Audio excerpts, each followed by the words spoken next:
The staff at Gaza and Nasser Hospital in Khan Yunis are trying to save lives on two fronts. They have launched a desperately needed vaccination campaign to stop a polio outbreak, while at the same time dealing with the everyday casualties of Israel's devastating war. The bodies of at least 27 Palestinians were brought to the hospital on Saturday after being killed in Israeli airstrikes.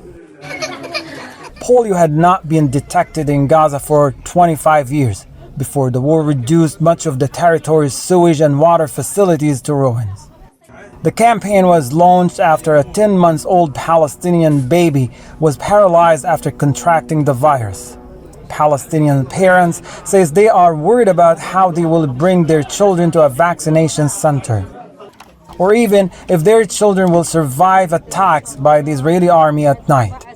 And now they are in fear of their kids being infected with a virus that had been contained for decades. There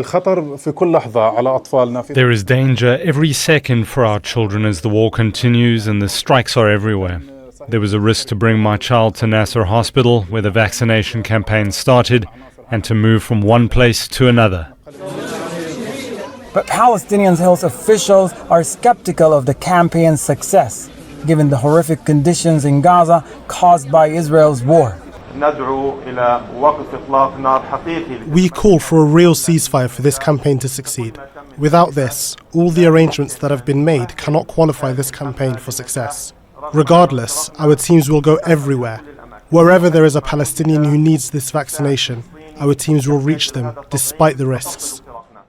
Israel says it will have 3 consecutive pauses in the fighting during certain hours.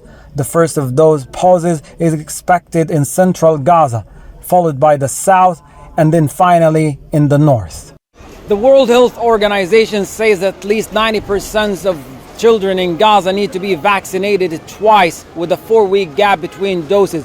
But the vaccination campaign faces many challenges since Israel destroyed most of the medical facilities and all roads in Gaza in the last 11 months. Hani Mahmoud, Al Jazeera, from the central area of the Gaza Strip, Palestine. Make sure to subscribe to our channel to get the latest news from Al Jazeera.